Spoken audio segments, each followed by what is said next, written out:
Hey, kids. You're listening to the internet's wettest podcast about video games, consoles, and pancakes. The SML Podcast.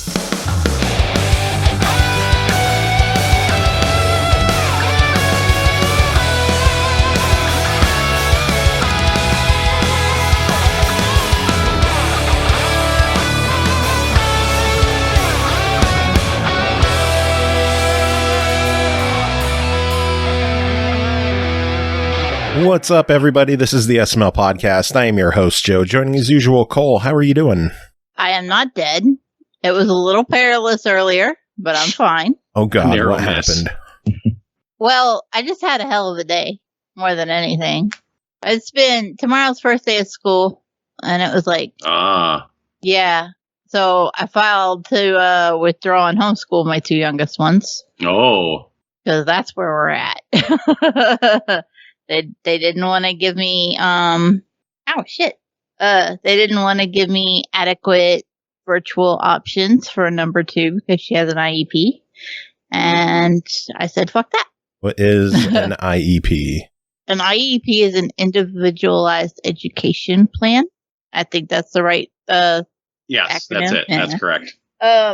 But yeah, basically it's Teacher just, Tim jumps in. He knows what's up. Yeah, I'm not a fucking teacher. Don't lump me in with them.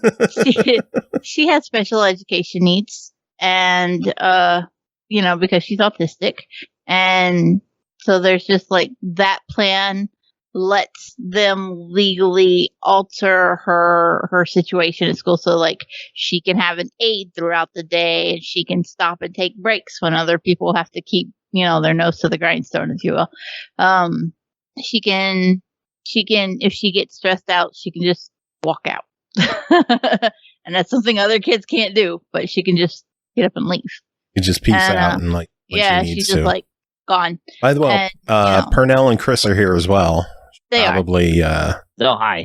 Describe your IEPs. Yeah, describe your IEPs. But the bullshit part is like I have to sit multiple times throughout the year and like adjust everything, and you have to do CSE meetings. Yeah, and they have to read me these long ass rights, and every time I'm like, for the love of God, I've been doing this since she was 4. She's 14 now. Maybe you could just not read me that. So yeah, it's a good time. But ultimately, one of the biggest things is that she needs speech therapy, and by law, under the ADA, they have to pay for speech therapy. In Kentucky, as it were, they have to, even if a child is being homeschooled, they have a set amount of their budget that they're required to put aside for kids that are in private schools so that they can still receive services from the district. So when you're homeschooling in Kentucky, you're not a homeschool, you're a private school. The problem is that when I called to find out if while homeschooling she could still receive her speech therapy, among other things, the answer was all of our funding for special needs services is shared with the Christian school, the private Christian school in our county. And there is no funding for homeschoolers. Wow. Thanks, Christians. Yeah. So that was a punch in the gut. Although, thank goodness, the guidance counselor here is a god among men, because she was able to get the director to approve it. And so we, like at 7:00 p.m., they emailed me and was like, so she gets funding. We worked it out. But the funding is still shared, so it may not be enough for her to cover the whole year. Unless what they're going to try to do is like get it to where if there's an opening in the virtual academy, she'll be able to apply for that. But in the past, they wouldn't let me do the virtual academy because it couldn't be customized for an IEP. But then they bought a new one, but then it filled up and her grades weren't high enough for her to be accepted into it anyway. So now, if some crazy shit happens and there's an opening or they hire an extra teacher and they allow more middle school kids to do it, she can join the virtual academy. She's at the top of the list. That's good. In the meantime, she gets to sit here and read books at home. So you can call it school. Doesn't sound bad to me. Yeah, it was. I think part of it was initially she was going to go back, but she is immunocompromised. She's been vaccinated. But of course, breakthroughs are happening all over the place, and they weren't doing mask mandates, till today. Today, they're like, oh, by the way, mask mandate. So, oh, that's good. If Kentucky's doing it, that gives me hope for New York. They kicked it in at the last minute, literal last minute. Ashley's friggin' hospital didn't have a mandate on until like mid last week. I'm telling you, man, even with it, I fully expect that there's going to be a lot of kids that don't follow it. Definitely. And also, even if the kids didn't, I mean, I don't really foresee many teachers going, but they can't go but so far to say, put that mask on your face. What are they going to really do, right? You know what I find funny about that? It's a little bit of a tangent. I won't go too far into it.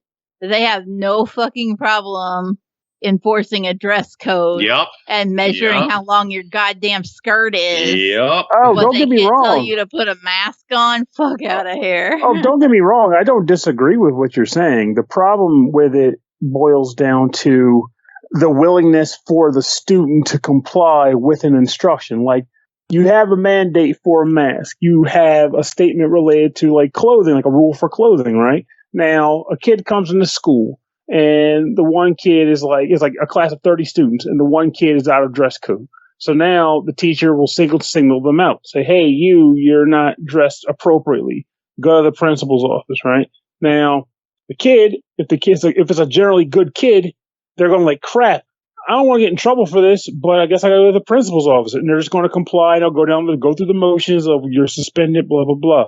But I feel like with regards to this scenario, and the potential for it to get suspended for dress code violations? Whatever punishment they give. They take you to the youth service center and make you pick out used clothes and change. Now that's just absurd. Yeah. But a couple of years ago, number one wore shorts that were too short, and they made her wear leggings under her shorts. Yeah. Well, here because it's 3 inches above the knee. I'd be the kid just like begging, can you just let me go home instead? That's a much better punishment than making me go get someone else's clothes. Just send me home. Jesus. The interesting thing is, do you know how they measure that 3 inches here? I'm assuming you have to get a ruler. They lay their cell phone on the teenage girl's thigh. Nothing bad could come from that. Yeah, well, that's freaky as all hell. Now also, we have 2 male principals. So, how is that allowed? That I don't like. Yeah. That's weird. And they don't do that thing where they're like, hey, we need to get a female faculty member over here to do this check or anything like that. No. Ask me how I know about this. Because I've had this fight. We got to get you out of Kentucky. But then again, if we take you out of Kentucky, that's one less good family in Kentucky. What do we do? I don't know. I don't know the answer to this because that's just fucking bullshit. I don't like it. Right. And the thing about it is like, it's like, it doesn't, tie in, like, it doesn't like, well, how am I say? Like, so the idea what I was leading into with the tangent or the scenario was just that I just foresee teachers being tired, like already being stupidly tired regarding this whole COVID and mask thing and all that. And it's the fact that it's a very, very publicized mandate. Wear a mask in school. And it's not going to be one kid who doesn't want to do it. It's going to be multiple kids who are just like, I'm going to put it below my nose, or I'm just going to take it off when the teacher's not looking. And it's just going to be waves of defiance that breaks teachers down to the point where it's like, what the hell are you supposed to do? Like, because discipline. Like you got to pick your battles. Exactly. And when it comes to discipline in schools, what's important and needed, though a lot of people don't talk about it, is the student body's willingness to comply. If they won't comply to the point where they kind of outmatch the teacher's energy levels, it just kind of goes out the window. I had a teacher threaten to throw kids out the window after he got hit in the head with a book in the dark. Someone turned the lights off and people threw their books in front of the class and knocked them out. Got up and freaked the hell out on everybody. I mean, realistically, the inability for them to actually mandate it, I mean, it's mandated, but for them to actually enforce it is the reason that I was like, nope, I'm homeschooling. That's just the way the cookie crumbles. Yeah. Because Number 3 isn't old enough to be vaccinated. She's only 8. Mm-hmm. And number 2 is vaccinated, but it's been shown that the Pfizer vaccine in people who are immunocompromised either doesn't take or has to have a booster, and they haven't started doing boosters yet for those. So yeah. I think boosters are going to be our way of life now. Oh yeah, certainly. Pretty much. We lost a window of surprise for this thing because dipshits want to be dipshits. Though, one thing I'll say, which is a small tangent, but it's related to the topic, is... What? A tangent on this show? What? From Pernell? Perish the thought. Cole didn't even finish her tangent. This is all... I even said I wasn't going to harp on it too hard, and still ended up doing it. Because it's a fun conversation, you know? She ended up running the harp through a distortion pedal. Yeah. But, it's the fact that I just feel like, in a sense... While obviously people who didn't vaccinate early on likely made it worse, I do genuinely feel that, unfortunately, you don't need to qualify that. They did make it worse. Yeah. No. Well, I'm only saying it because sometimes when I make this point, people take it to mean that I'm excusing them, which I don't. Which is to say that due to this being a global scenario and the fact that other countries are handling the vaccinations differently than we are, and as long as we offer like travel, like just general travel, I'm not pulling that nonsense but border bullshit that not wackadoos want to chat about, and we're allowing international travels and such. All it takes is like that same scenario to take place in another country, and then someone travels to that country, unfortunately brings it back, and then those variants end up breaking through, and we still end up having to deal with things like deltas and lambdas and stuff. But the thing about that, sorry to interrupt, but the thing about that is that if we had actual herd immunity, then those breakthroughs wouldn't happen and they wouldn't be able to take root the way that they are. Yeah, it would be because we can't bypass 50% of the fucking population.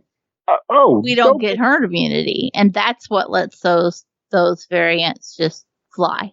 Oh no! The thing is, like, I'm not saying that that's not right. It's true. I'm just thinking about more like if the variant, came to be in Colombia, because that's where one of them came from. It came to be in Colombia, was transported back here. Then the fact that breakthroughs exist wouldn't have changed, but we'd have a lot less cases regardless because the breakthrough cases are less common. Ultimately, unvaccinated people are screwing the pooch up in general. But like some people are saying that we wouldn't have had, these variants and stuff like that if it weren't for those unvaccinated people. But that part, I'm like, no, we would have still had those. But the crazy caseloads we're getting right now would not have happened. And it confounds me that people are so kind of aloof that they can't grasp that that's how these things play out. And they're like, you told me I didn't have to wear a mask if I got vaccinated. Now you're saying I don't? Like, yeah, that's how this shit works. I mean, I don't know what to tell you. It's like a woman. A lot of people have never played Plague Inc. The thing is, like, but you can apply it to other stuff too. Like, imagine a guy who doesn't understand like general biology. A woman's like, I can have kids. Menopause happens. Well, that is now also a lot of men. Which is sad, but you're right. Actually, how you mentioned it, like, what do you mean you can't have kids? You could have kids 2 months ago. Well, yeah, I had this whole thing. It's biology. I can't have kids anymore. It happens to all women. But no, that doesn't make sense. You could do it 2 months ago. You should be able to do it now. Like, fuck you. You're so dumb. Like, and it happens with so many. God, people are fucking stupid. I got nothing else. People are fucking dumb. Chris, how was your week? How many kids are you homeschooling? I was homeschooled. Really? Yeah, K through 12. Yeah. That's my reaction to any time anybody tells me they're homeschooled. Yeah, literally, I've heard that every single time. How did field trips work? Like, did your folks go like, this? That's the part I'm looking for. Well, usually like homeschoolers have like little homeschool pods that do things together. Yeah, we were in a group, so I had a lot of other friends who were like homeschooled in the area. Yeah, that's a lot better than what I was thinking because my brain's like, today's field trip is mom needs to get groceries and you're coming with. Yeah, that is a lot of it. But then you work in ways, you work in ways like, okay, how much is tax going to be if we buy this? Or, you find ways to like work in practical math. Maybe. If you're lucky. And if you're kidding a shit who throws a fit when you're in the middle of the store. But the field trip part is what I'm excited for the most, because like we already have been hiking trails and stuff this summer, and we just get to keep doing what we were fucking doing, because who cares if they're doing their schoolwork at the campground or at home, as long as I marked that they were present, you know. I've been to a few places. We went to Nassau once, which is, you know, it felt like going like across the country, but really it was just the other side of Texas. I mean, might as well be. Yeah, exactly. That's the power of Texas. But yeah, no, I had no complaints really. It was kind of nice because I really just kind of worked on stuff from beginning to end without like doing any kind of real breaks or anything. So my school day was about 3 hours, and the rest I dedicated to video games. Or other stuff. Like I did other stuff that too. You can't play games on school nights here. We didn't have that for very long. I've had that rule since number one was in kindergarten. Yeah. And she graduates this year. Well, there you go. Speaking of video games. Whoa. I tried to give you the segue earlier with Plague Inc., but I lost it. Yeah, I ruined that shit. Tried to help you out, but... We actually, a few months before coronavirus really took over everything, we had a party here and we played Plague Inc., and someone named it the Magfest virus, and it just destroyed the world. We're like, wow, this is way too realistic. Yeah. Yeah, that game is surprisingly accurate. Yeah, shit's scary. Good shit. But video games, we should scary. Anyways, video games. Shit's scary. I don't know how to get that back to talking about video games. Oh no. Just don't try. Yeah. Just say shit's scary. Got a lot of games to talk about tonight. Should we get to reviews? Might as well. Everyone excited? Woo. All right. Well, first game to talk about tonight. First game to talk about tonight is called Fuga Memories of Steel, or Fuga Melodies of Steel, developed and published by CyberConnect 2, released July 29th on Xbox One, Series X and S, Switch, PS4, PS5, Steam, and Epic Game Store for $39.99. One fateful night, a peaceful village is thrown into the flames of war. Determined to save their families, a group of children boards a giant tank and begins an offensive charge. Pernell, tell us about Fuga. Is this something that we should be keeping our eyes on, or is it something we should forget about? This review is over. This review is canceled. This whole show is canceled. Cancel culture has taken effect on the SML podcast. That crap. I think you should forget about listening to the rest of this episode. I was wondering if Cole is still there or not. Yeah. I keep forgetting I can press control. It's getting late. I gotta go. So Cole was like, well, I reacted, but I didn't think the audience needed to hear my reaction. Let me zip that up. Oh, mercy. All right, so Pernell, tell us about Fuga, Melodies of Steel. Puns aside, Fuga is actually looking online for those who are familiar with this franchise or the previous game. Apparently, this has an association / tie-in with an older game called Sola to Robo. So if you're familiar with that, just slipping that out there, you might be interested in this. But even if you're not, like someone like me who has Sola to Robo shrink wrapped upstairs, well, guess what? This is still a decent game. Oh, yeah, man. That's my life. Unopened games.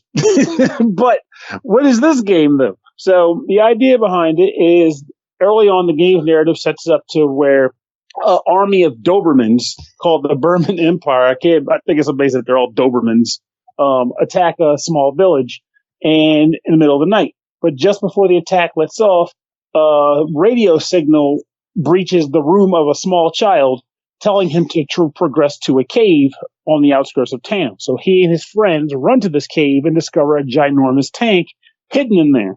They go into the tank. It sounds like Blaster Master other than the Dobermans.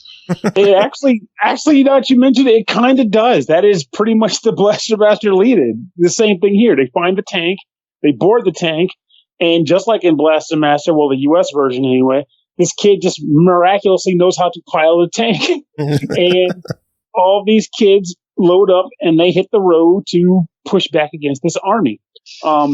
And it's kind of cool how it works out because I didn't expect the gameplay loop that this game produces. And how it works is it's sort of like a Slay the Spire type deal where you kind of travel along a straight line, and occasionally you get to choose the route you want to take.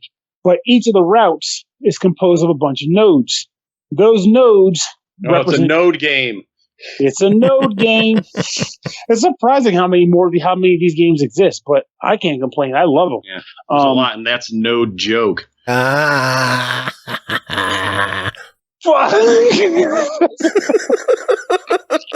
Jesus. I'm back. What did I miss? Man, the pendulum swings both ways at this moment. Oh my God. So each of the nodes represents a variety of events, but the one that will primarily drive the gameplay, though I'll talk about some of the other event types later, is the attack nodes, which is an indicator that you'll be fighting one or more battles in succession. The way battles in this game play out is you have a hit point meter and an SP meter. SP, just like in any other game, represents your skill usage, and hit points are the hit points of the tank itself. The quote-unquote party members are represented by the 3 turrets on the cannon, and the different children, which can be slotted into the tank's armament slot. So let's say you have like a gun. I don't want to hear about slotting children. God, this sounds awful. Well, guess what? Buckle up, boyo, because this Fuga's going to roll. That's spooked up. It is. Each turret has 2 slots in it, which can be used by which can be basically occupied by one of the children, and each of the children can represent one of 3 different types of guns: grenade launchers, machine guns, and cannons. And in typical fashion for these kinds of games, like the machine guns are like for quick fire that doesn't do much damage, but they're highly accurate. The cannon is highly powerful but inaccurate. And the other item is just kind of like middle of the road, middle damage, middle accuracy. As you fight the enemies, though, they come at you in a variety of different types. But the thing that works against them, aside from the norm, is that they have delay indicators under their hit point meters that are represented by colors that are similar to the different guns I just described. So it might be like a red clock on an enemy. Cannons are red. And it indicates that if you want to use a cannon attack on that enemy, you'll delay its turn in the turn order by a short period of time. Of course, once you've used up all their quote-unquote clocks, you can't delay them anymore until they get an attack off. So it's not like a foolproof plan to keep you from getting hit at all at any point in the game. The kids also get special attacks that they can learn as they level up. And they've arranged from anything from like status-inducing attacks to healing elements that can heal the tank as a whole, and so on and so forth. 2 other things need to be described about the battle system, though. There are link attacks. Well, 3 things. Link attacks, which is built off of a quote, relationship meter, which I'll talk about in a bit, how you build it up, which allows you to get like special buffs when you max out their relationships in a battle sequence. There's also hero mode, which is something that happens when their mood is elevated in combat and they get really excited. And for 5 turns, they get a special ability that only works for that is unique for each child in the game. But now here's the sad one. The element of the game that is really rough. If you can avoid it, go for it. And that is the soul cannon. The soul cannon is a ridiculously powerful gun that decimates pretty much any enemy in battle. However, in order to use the cannon, your tank has to have critical level hit points, and then you have to sacrifice a child to use the gun. So The ammo is children. Yes, the ammo to the gun is children's souls. All right, I'm sold. And it's not like a thing where you do it and it's like, well, 1 turn later the kid's back. No, they are dead for good. If you use that gun, someone's going to die. And I'm not doing that. So, and the game makes sure to tell you, like, hey, don't hesitate if you need to use this, because it's the difference between one of you dying or all of you dying. And I'm sitting here thinking, like, don't tell these kids that. That's fucked up. But hey, that's war, baby. That is fucked up. Shit. That is really crazy. I like that. Imagine like actual war taking place where our countries had weapons that were powered by actual souls, and just note how quickly it would be funneling soldiers into that fucker. Power it up, power it up. Like, no! But outside of combat, there are three other scenarios that can take place. There's like town sequences where you can kind of roll up to a village and do like trades to like take like scraps and stuff that you earn in battle, and you can trade it for other stuff in town to like get like stuff that you can use in combat or in your intermission base. Intermission being the second event you can get, which allows you to explore the tank because the tank is large enough to have a freaking community in it. All the kids live inside of it. There's a bunch of amenities like a mess hall, an observation deck, garden, et cetera, and you can kind of talk to the different kids to build their affinity relationships up. And you can also like upgrade the tank and a variety of other things inside of it. It's a surprisingly intricate scenario there. You can build up relationships with these children before you sacrifice them to the soul cannon. If you're a monster, I will never do it. Like, it's so messed up. Like, I just can't. But I gotta admit, I mean, even though the kids are all like, you know, once they have certain elements where the kids are like happy-go-lucky and like, hi, I'm so nervous talking to girls, blah, blah, blah, in the intermission sequences. But then they balance that levity up by, oh, crap, critical damage, soul cannon is available. Like, I ain't using it. I'll find a way out. Screw you. I'm not doing it. And the other thing that comes to mind is like there's expeditions you can go on where like you can explore like little ruins, like little pocket dungeons, not like real dungeons because the kids can't die or anything in there. It's just a matter of walking around, looking for treasures and stuff and things you can use to eventually upgrade your tank and expand on the facilities inside of it. This fires two children. Oh, no, though. I honestly found myself very much appreciative of this game. I do appreciate the fact that it takes the niceness of, like, you know, the children comment, because as lately in this day and age where like life is just frustrating, it's all ball sacks and people are being stupid. It's kind of nice to just have these games where it's like a bunch of children banding together to fight against bullshit that's beyond their control for the time being. Because now they're fighting a giant tank, and they, you know, it's just a nice sense of camaraderie there, something that the real world's sorely lacking. And honestly, the gameplay loop is exceptionally fun. I can see myself feeling a little bored of the intermissions over time because they're not particularly riddled with substance. It's just like a little quick, cheapy conversation. Like, I'm a kid, you're a kid, let's be kids together. But it doesn't hurt the game either. It's just a thing where it's like, I want to get back to the action. I don't need to talk to these kids.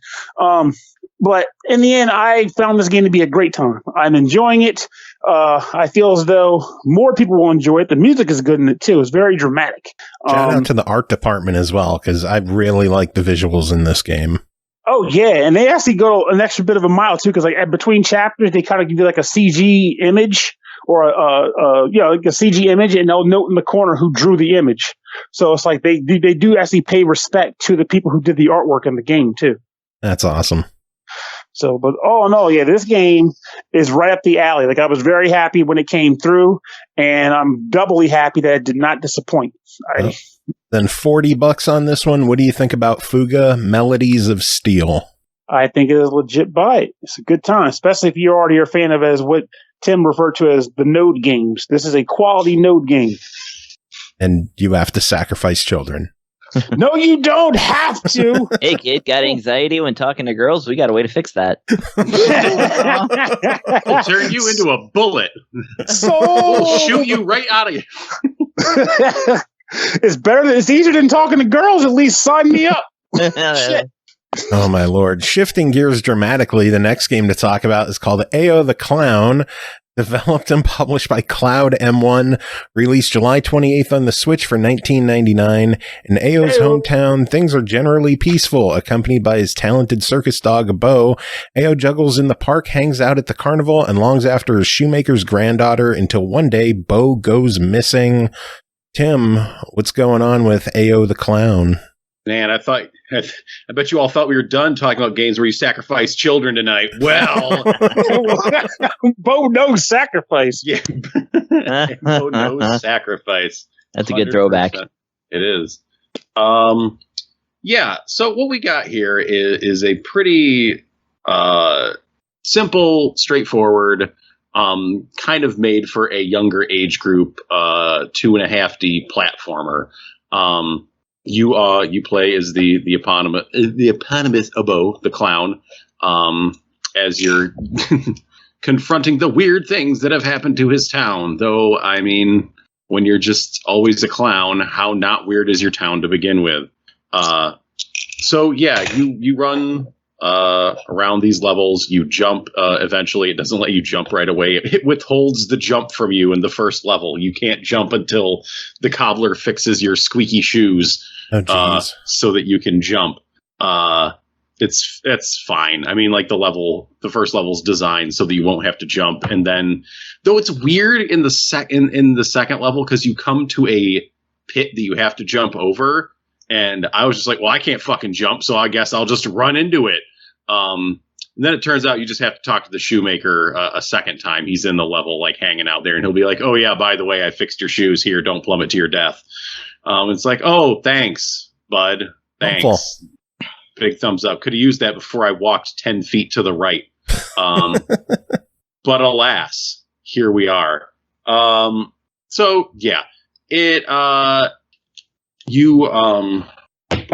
a pretty, I think the levels are pretty, graphically it's pretty good looking. In as much as, I mean, it's not like, a total feast for the eyes, but it has a clean look to it. Especially for a game that looks like it, wasn't made on like the most gigantic of budgets. But I think the aesthetic they're going for, just kind of having the simple, colorful, happy, kid-friendly game, looks very good, and it moves pretty well. And the controls for the platforming feel pretty good. The jump feels good. That's always important. Feels solid. Not the world's best jump, but it's a good jump. But I do like the art style and how clean everything looks, even though, it's kids and clowns and fun young kid stuff. There's nothing wrong with that. Yeah, so this is an E-rated game. It's good for everyone. It's good for the family, good for younger audiences. Yeah. So as you go through levels, there's like, little collectibles hidden about. There's like, side areas to go through to look for hidden stuff, which is relatively simple to get to. You get that it's not just straightforward platforming in every level. They do find ways to change things up ever so slightly. If it's, just like little miniature fetch quests, or a beehive falls on your head, causing you to have to run speedily away from bees. The game is trying to keep things fresh, from level to level, and give you new abilities as you go along. As I mentioned, in the second level, it gives you this crazy ability to jump, in the air, unheard of before in platformers. But they give you like limited use weapons, like a sword, which is a balloon sword, of course, which has like a charge attack. You eventually get a balloon, which lets you float a little bit. You get other stuff after that you can like shoot, that it dishes out. Now, this isn't a game that is really, like you said, it's E for everyone. It's not really a game that's made for adults, and I don't think this, kind of kiddie, clowny aesthetic is going to appeal to older kids and adults, nor is it meant to. So, where the rubber really meets the road is how does this apply? How does this game appeal to a younger child? And fortunately, I have one on hand, or had one on hand to try the game out. He is not here. Oh, no, did you fire them out of a cannon? Yes, sorry. The only way to do it. Bad news. Yeah, I didn't want to talk about how bad my day was, but, here we are. You did say there would be child sacrifices in this review. Yeah, I did have to, defend the homestead. And so what else could I do but load my child's soul into my old Civil War cannon and blast him at those filthy fucking Canadians? All about the soul cannon. Developers are going to be listening to this review like, what the hell? That's what they get for only listening to their review. Yeah, that's what they get. Yeah. Basically. Listen to the whole show, people. Yeah, that's where all the good, all the best stuff happens. Anyways. So, yeah, where was I? My kid, yeah, he tried the game out. Right. So the game has varying difficulties. On the normal difficulty, near as I can tell, the difference is that on normal difficulty, your character gets 3 hits before he dies.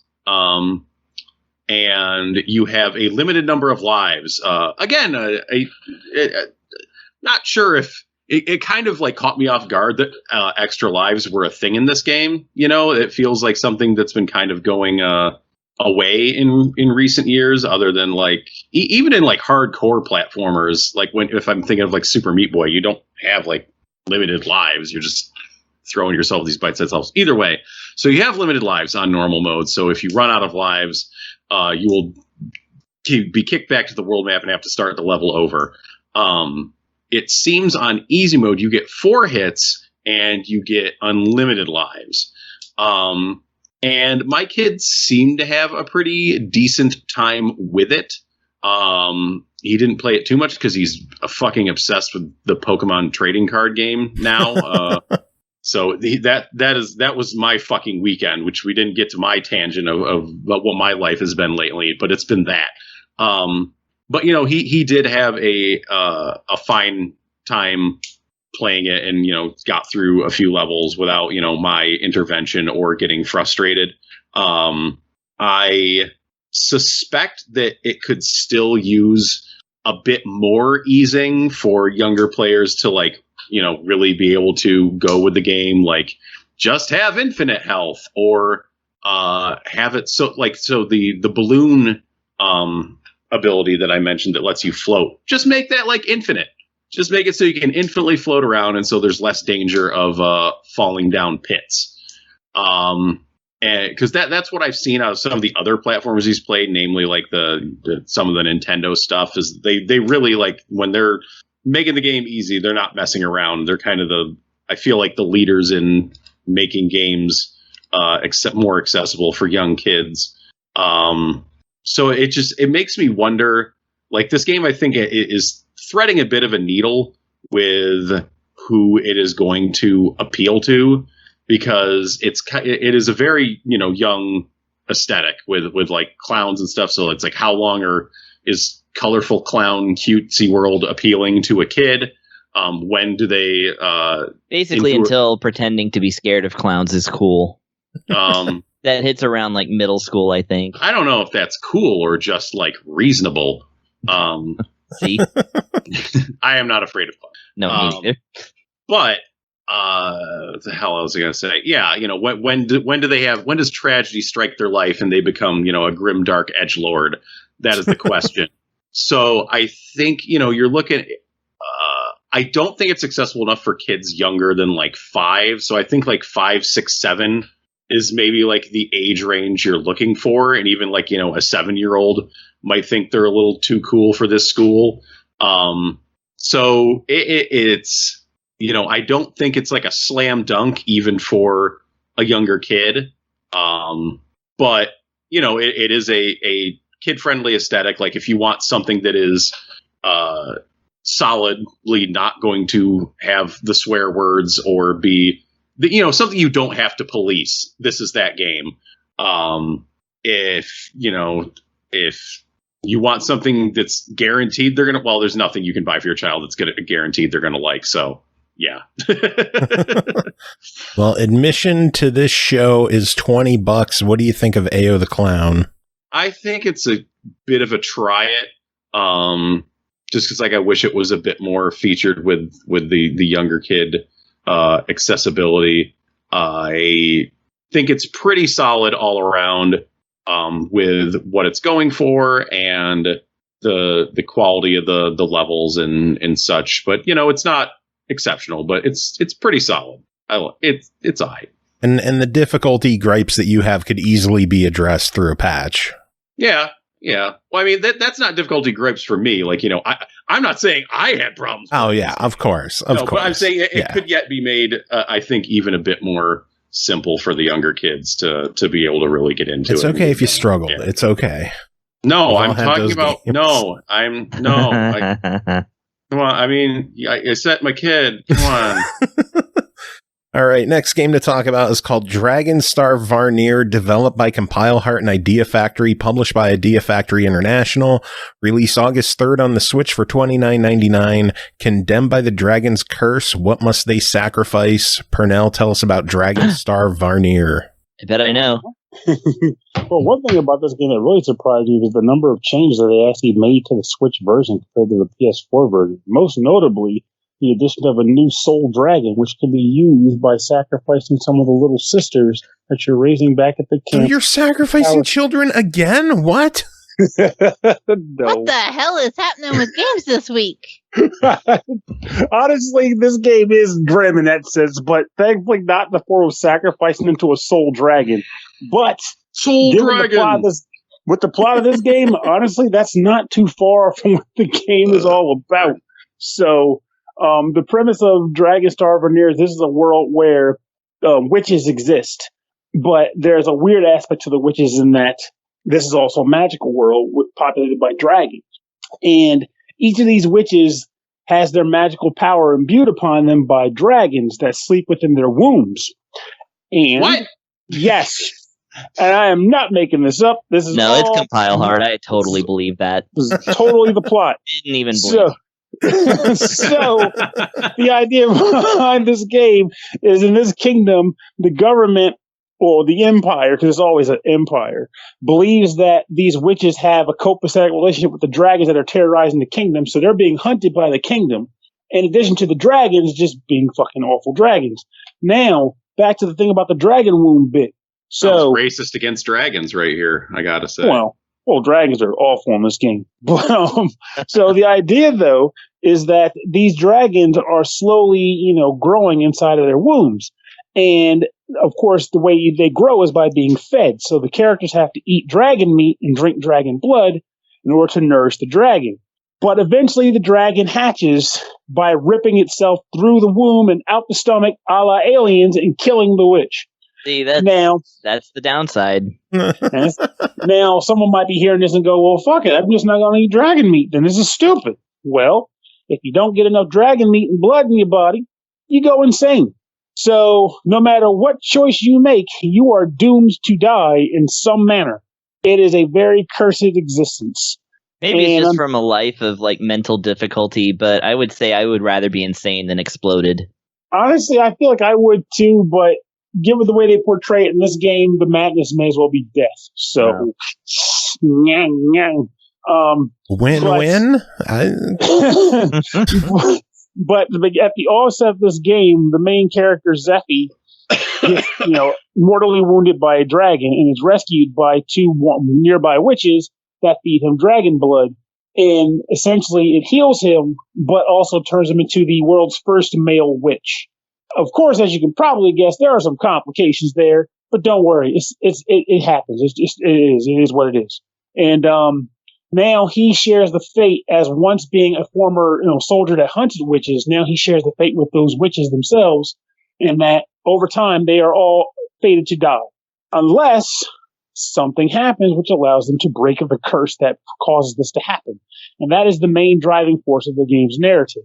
You and your witch companions are on a quest to alleviate the dragon's curse and save your souls or yourselves from this fate.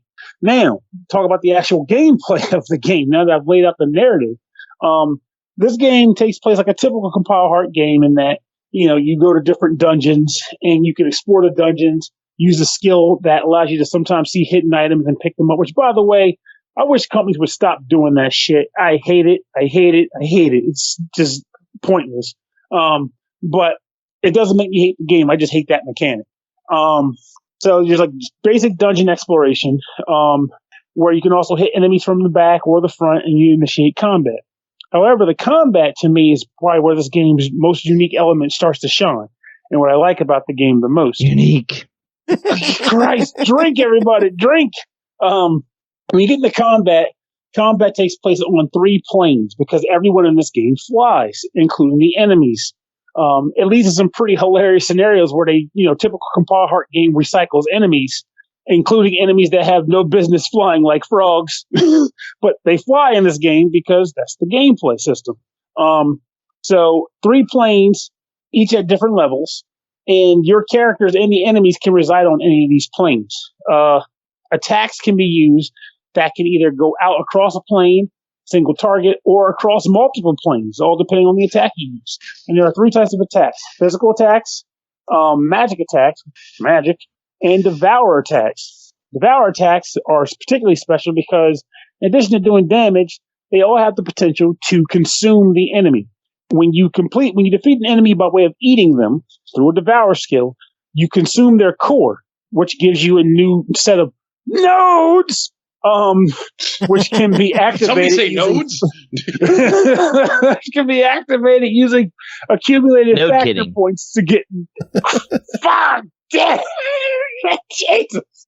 Can be activated using factor points to give yourself new attacks, new skills, new devour skills, or passive abilities, which can be equipped to give yourself stat boosts and the like. So that ends up becoming a pretty addictive gameplay loop because there's something fun about seeing a new enemy, which means there's a new enemy that you can eat to get new skills and such like that. And even if the abilities and skills aren't particularly like robust in their visual splendor or whatever, I still like collecting attacks and skills through this devour mechanic. It's just a fun way to power up your characters. Now, here comes the sad part of the game, or the rough part. And not in that it's a bad game, it's just more like the Soul Cannon thing we talked about earlier. In that, in addition to your main party members, there are a few little girls hidden back at the den that your characters are taking care of. These 3 girls, or 4 girls, or 5 girls, I want to say a bunch of them because I'm not going to tell you how many there are, need to be taken care of in the form of being fed as you progress through the game.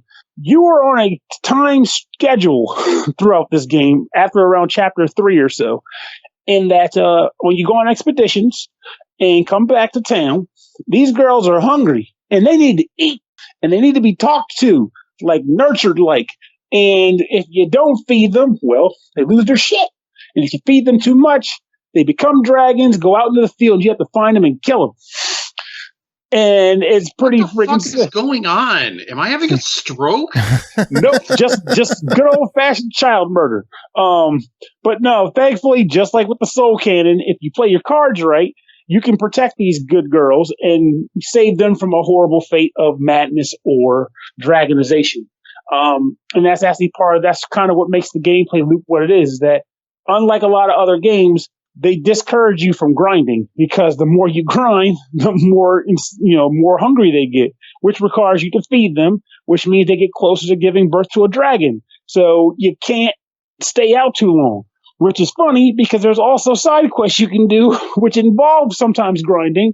But if you're smart, you won't do that. Though the sad part is, if they do become dragons and you hunt them and kill them, you get cool perks and items. Why would you do that, you freaking monster? So something worth noting there. So I honestly find this game to be good. One thing worth noting, though, is that I did play this on PS4 originally, and now I'm playing it on the Switch. And the graphical visuals, there is a very notable difference in quality drop. Because, well, you're coming from a PS4 designed game to a Switch port. With that said, honestly, after the first dungeon, I stopped caring. I like playing it on the Switch more than the PS4.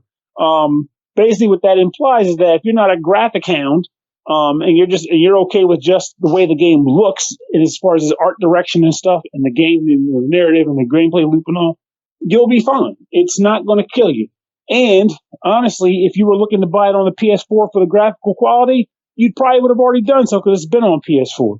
So as far as like I have a Switch, should I play this game on the Switch? I think you'd be fine to do so because I've been enjoying it just fine on the Switch despite the graphical drop.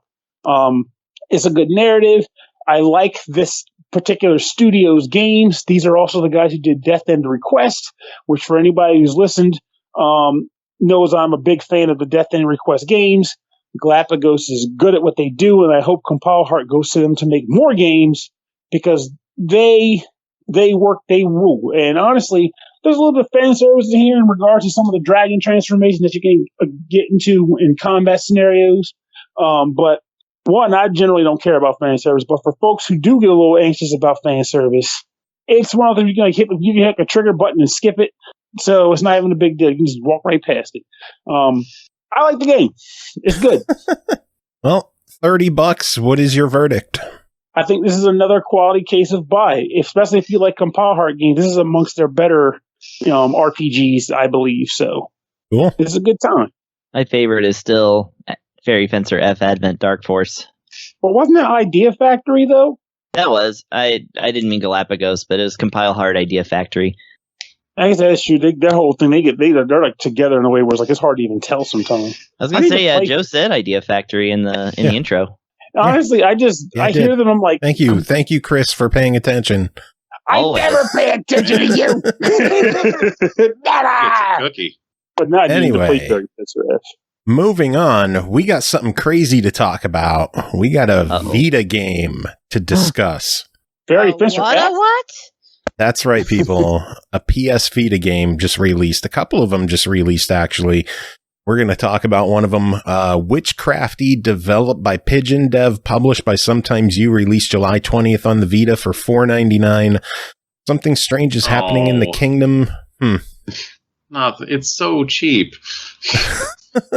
The forests are filled with predatory plants. Their peace-loving peoples have taken up arms against each other, and goblins were noticed in the deep mines. The little witch has to start her journey in search of truth and answers. Who is behind all these events? Should you trust strangers along the way?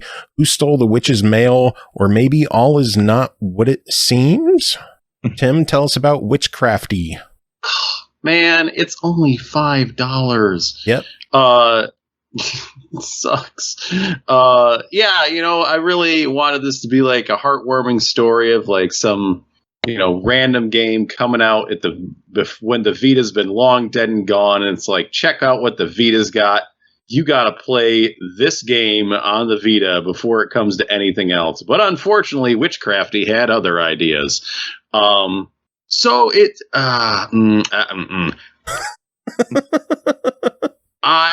He's gold blooming already. Yeah, the kind of the gimmick of this game is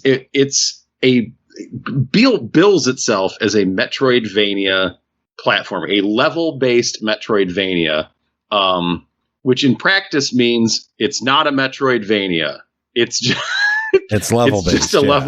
It's just a level-based platformer that has a few like side rooms and alternate paths. It's not like, genre distinctions are kind of, always ridiculous, but it's like I would feel a core tenet of that particular genre as it exists is that like you are in one contiguous world, you will find places you cannot get to, and later you will find items that will let you get to those places.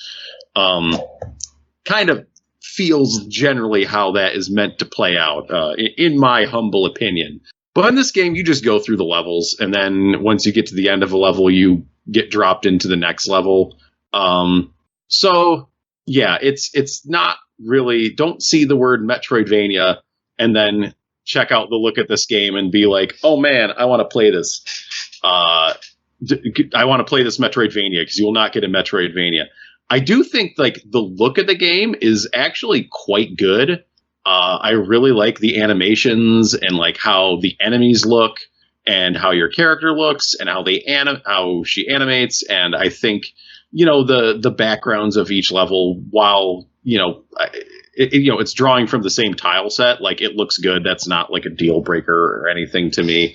My first red flag with this game, as it is with many games that comes up, is when characters start talking and the grammar is terrible, and I'm like, that's not, it's just always a bad sign for me. And like I don't know where this was developed. I assume this is not an English speaking country, just by the way the sentences are constructed. And I know English is a motherfucker of a language, but it's just like, it is, honestly, it's not good, but it like kind of is transcendently bad to where it's funny.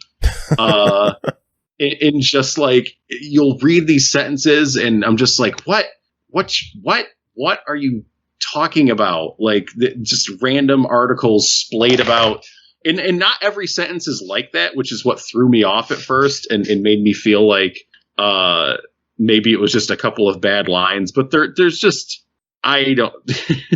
Okay, so I actually took a screenshot of one just because I had to remember how weird this is. This isn't even like a particular bad one. It is just weird. So your witches run into it's a cat. I'm talking to a cat here. And I believe she's talking to herself in this particular line where she says, "I don't know if I can trust him, comma, but his plan is clearly better than mine, comma, which does not exist." I think that's funny. Clearly better than my plan, which does not exist. But there's more with just like, it's just whatever. It's besides the point. When you're actually getting to playing the game, that's where the deal breaks for me. So you have a melee attack with a it has a short range, but the range is slightly bigger than it looks like it is. Like the hitbox is a little bit bigger, but it's still pretty short. Your character can take 2 hits and has no invincibility. So boy, can you die fast in some of these screens. It's just like enemies will just run into you and just like boom, boom, you're gone. Sometimes you will drop onto a screen right on top of an enemy. There are these fire goblin dudes that like launch 3 not homing fireballs, but they track on your last known location. Then it's a line across the screen. It's like, well, you get hit by 2 other fireballs and you're dead because there's no invincibility, and it makes it hard, and not in like that fun, hard way. It's just like, what are you doing? No. I don't quite understand. And it gives you, like, as you go through the levels, you will find magical powers, which pretty much just amount to shoot a different elemental ball in front of you, which is fine. And your magic regenerates, like, after you kill an enemy or 2. There is not a map. You guys like your maps. So it's like they have... I'm just like, I'm so confused by like a lot of what's going on in the game because it's billing itself as a Metroidvania. But like there will be hidden, one of the things that can be hidden, mostly it's currency, but sometimes there's like a piece of heart that, if you find 3 of them, it'll extend your heart meter, or like a piece of the magic meter and it will extend your magic meter. But they're so few and far between. Like it's not a long game. It's only handful of levels long, and they have like a little shop where you can buy one of those extra pieces, but it seems like there's maybe one of them per level. So if you don't have enough, and it's a decent amount of currency you need, it's like 250 of these crystal things that you need in order to actually buy it. Like it's one of those things like with that Fallen Knight game where it's like by the time you have enough currency to start making progress in upgrading your character, like the game's already over. But there's just like weird glitchiness to it too. Like, especially when it comes to, they have a mechanic for, how most games, platformers where they have platforms that you can jump down through. How do you jump down through that platform? You press down in the jump button, right? Yeah. That's pretty normal, pretty standard. Here you have to hit down twice, but there's like this twist, that it does not explain. So it's not really a twist so much as I think it's kind of a bug. Is if you're dropping down through multiple platforms, you can't drop straight down, because when you drop down to a platform, like I think it sinks you in to that platform a little bit, and when you try to tap double down again, you won't go. So you have to move a little bit to the left or right in order to go down. But also sometimes there's spots where you will, if you land on like a solid floor, you will just be stuck. And you will essentially soft lock the game, and you have to reset. Oh, that's fun. Go back. No, it's not actually, Joe. It's not fun. I don't know what kind of things you find fun in fucking video games. If you're like, ooh, it's soft locked. 10 out of 10, game of the year. No. Hey, Cole likes doing that. Oh, okay. I do break shit regularly.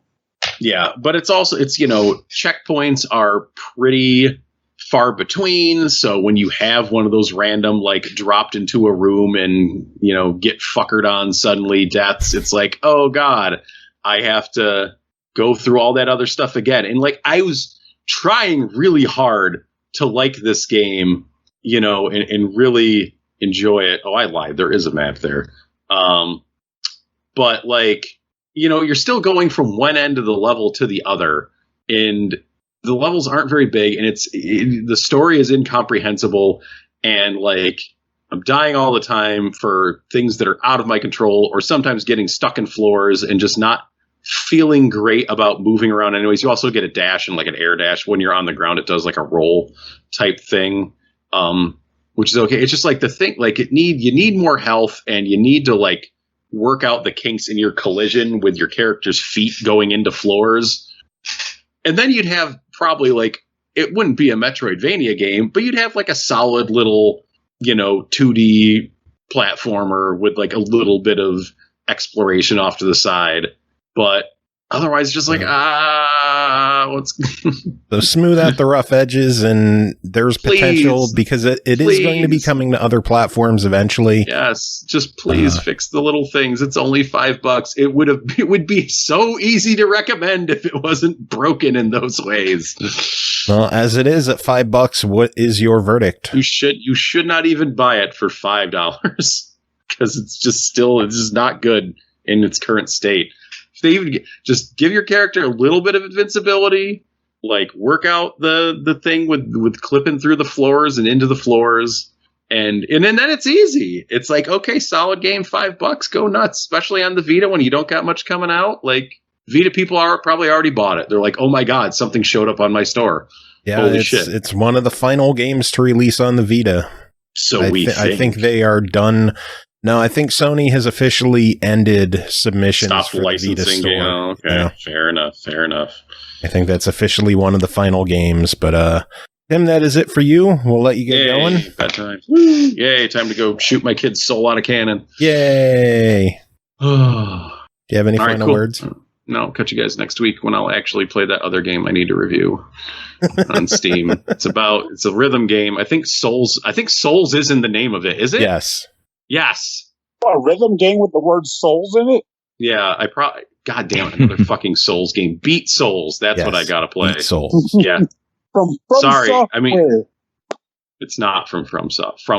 It does have a demo though, so you don't even need to listen to me. Really, it's gonna get one of those half-assed reviews. Nah, I'm kidding. It's gonna be great. It's gonna be great, but it does have a demo.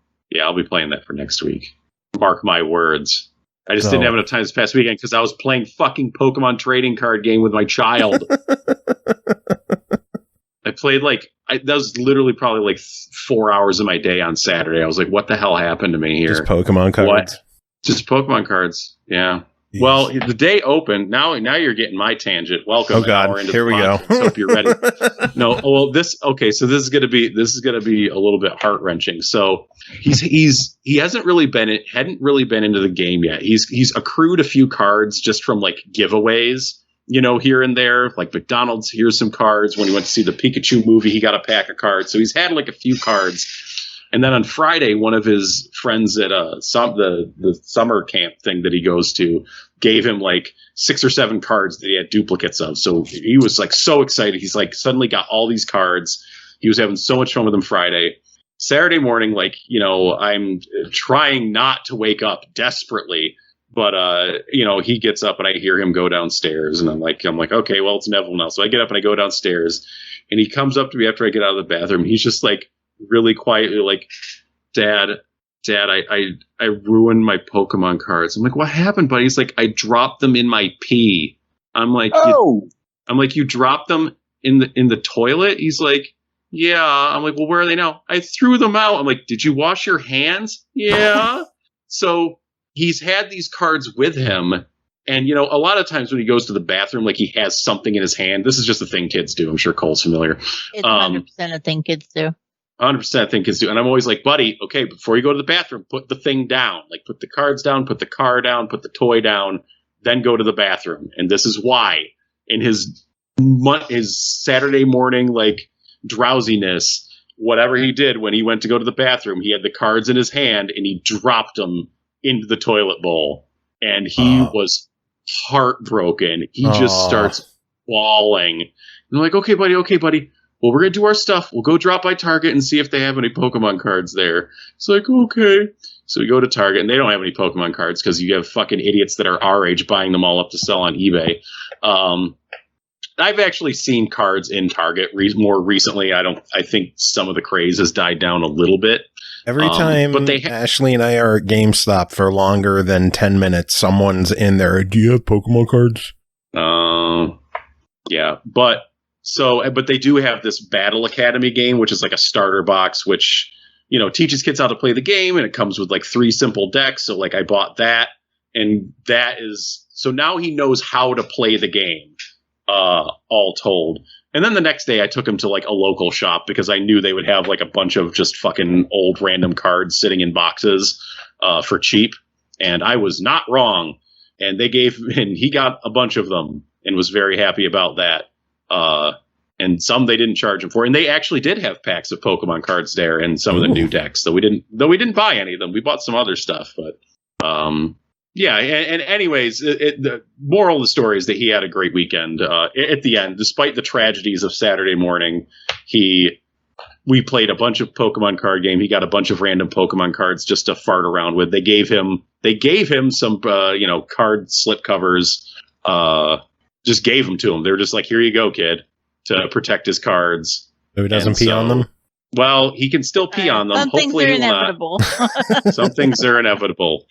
With children, it is that their waste will end up on things that you don't want them on.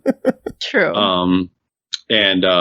So he got some random cards to just kind of play around with and look at and play his own little battles in his head. And he has the actual game where he can, that he's learning how to play with me. But that involves me being involved in playing a lot of Pokemon. And anyway, that's why I haven't reviewed that game yet. Shout out for you to actually learn how to play the game, though. I was just like, go ask your sisters to play with you. Because number 3 recently was gifted some Pokemon cards, and she was over the moon thrilled. But then she's like, okay, now tell me how to play. And I'm like, no, that's why I gave you siblings. So. Yeah, well, yeah, exactly. You have 1, 2, and 3. I have merely 1. So somebody has the first and second mistake. Yeah. But I do enjoy playing it, and yeah, I do heartily recommend that Battle Academy box for getting someone started in the Pokemon trading game. That's what I'm looking toward to getting her next, because she wants more for Christmas than her birthday. She got a Chilling Reign starter box. Yeah. And they pulled like they pulled 2 crazy ass expensive cards. One was a super rare, and the other one was like a Shadow Rider Calyrex with foil, and I'm like, okay. Oh my god.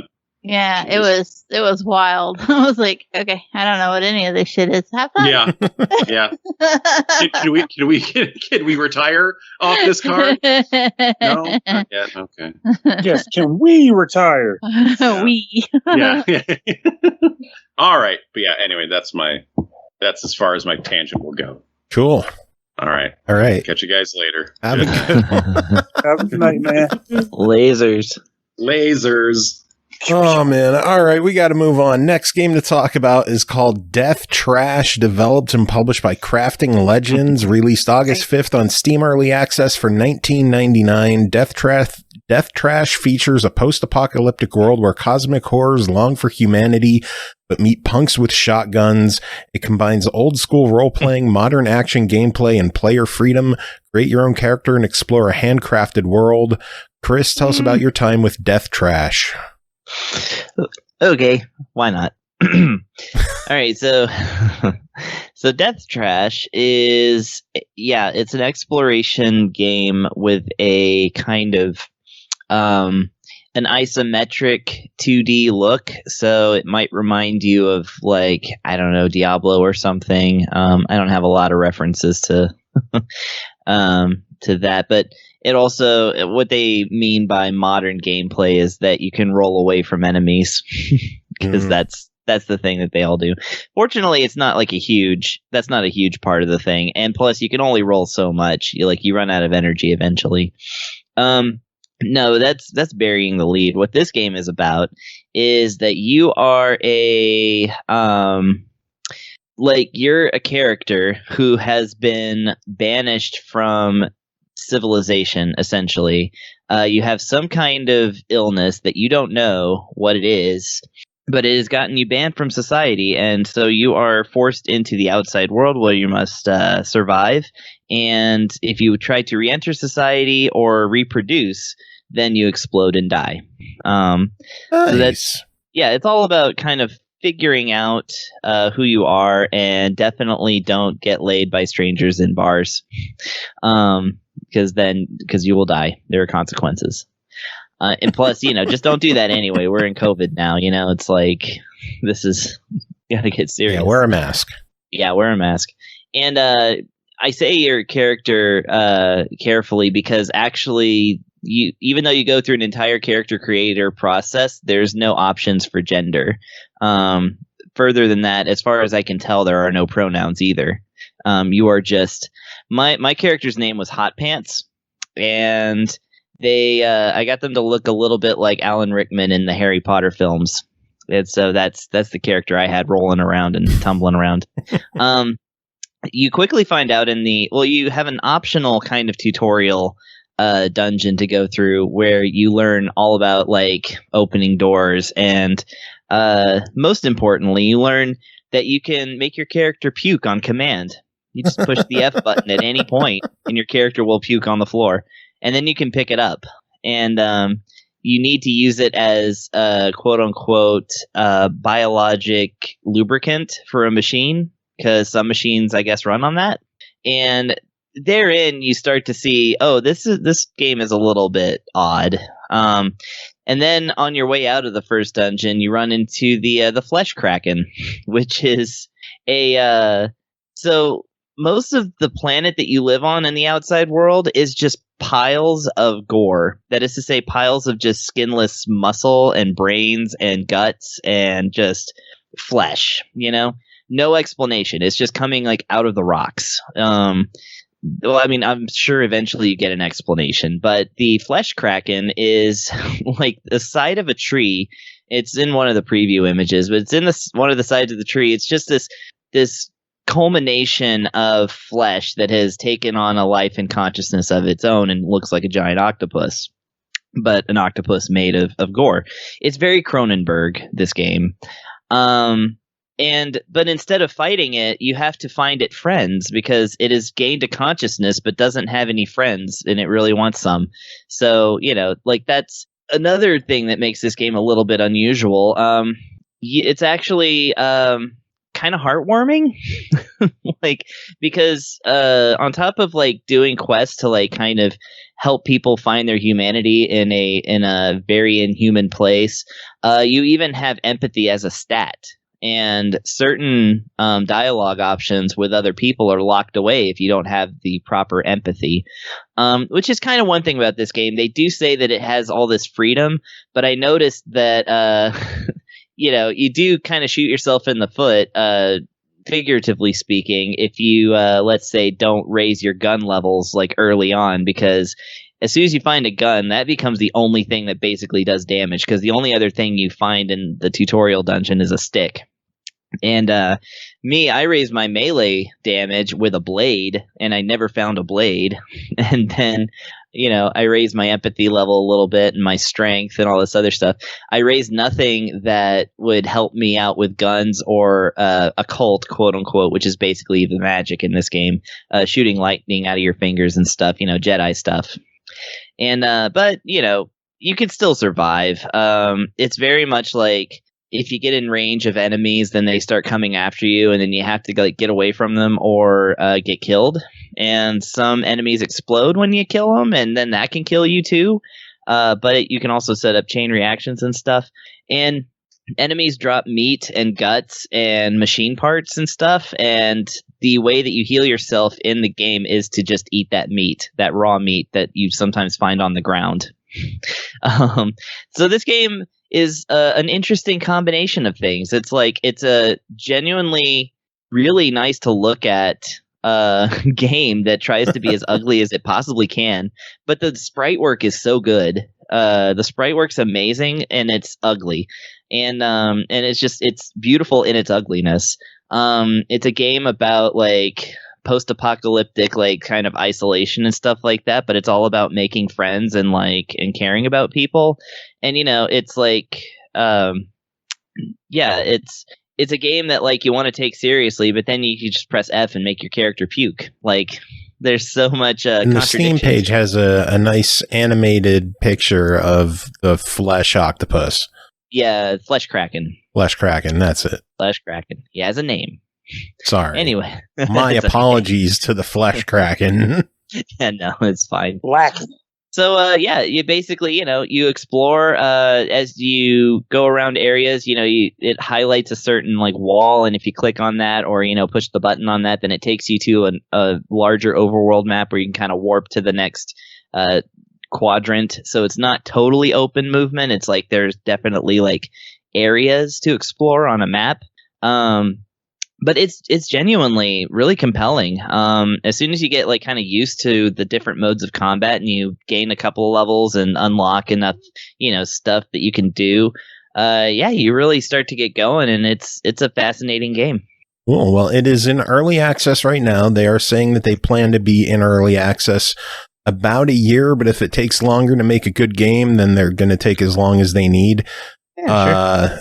They say that the game initially starts off with the first chapter, and they're going to gradually add more to the story through the early access period and save, the final part of the story for the official release.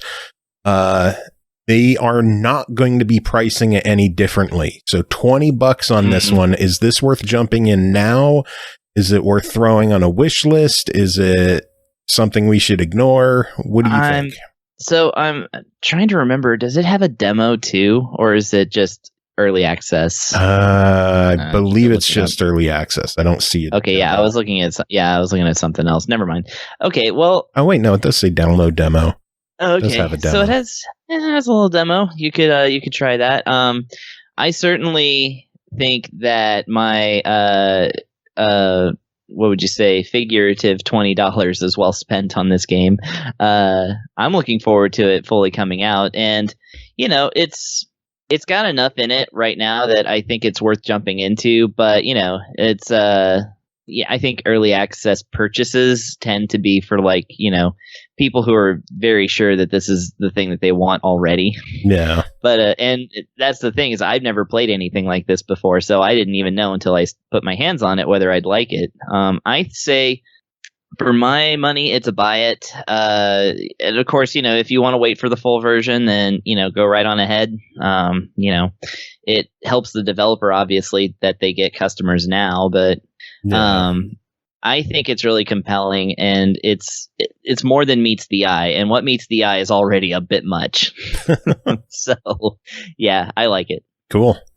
All right, next game to talk about is Deadly Days, developed by Pixelsplit, published by Assemble Entertainment, released August 3rd on Xbox One for $18.99.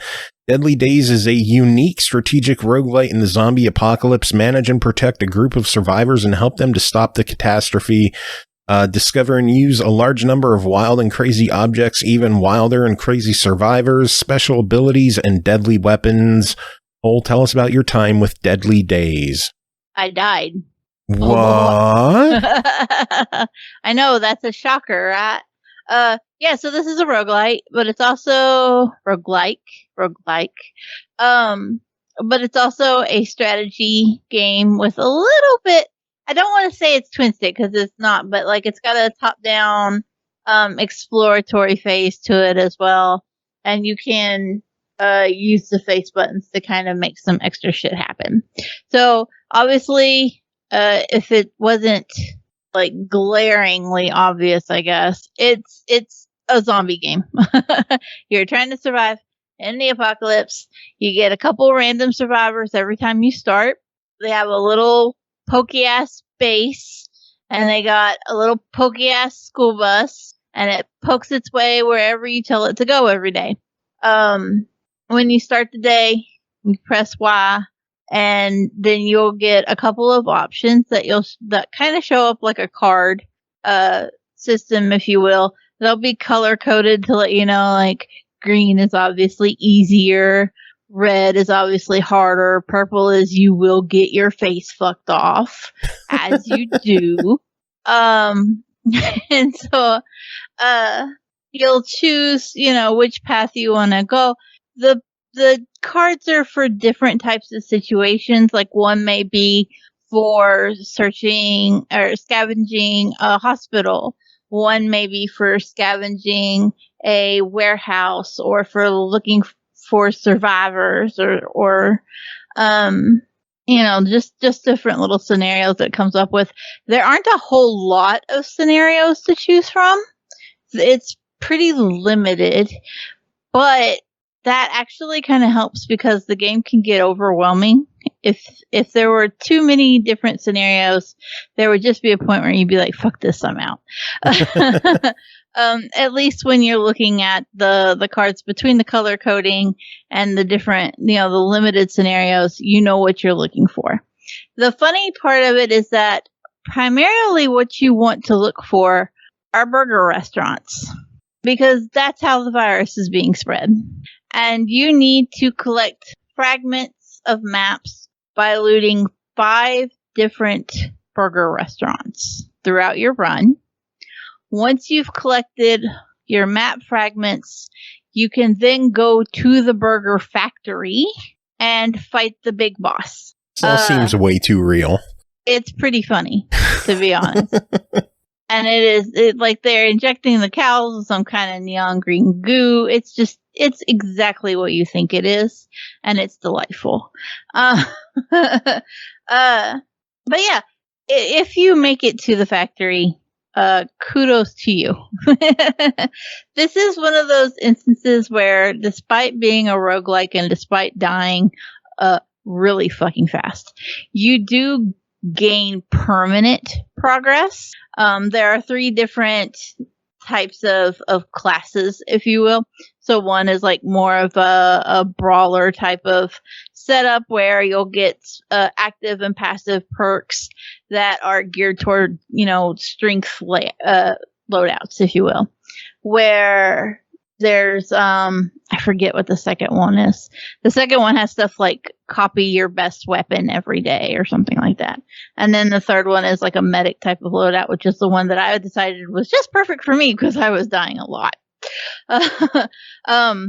Each different loadout set or specialization or whatever you want to refer to it as, each different specialization has a series of items in its own unlock bar.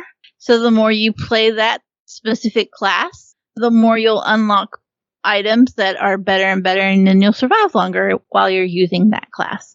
Unfortunately, though, that means if you're running the medic class and nothing but, and then you swap over to the brawler class, you're starting from scratch, and you're probably going to die a lot for a while.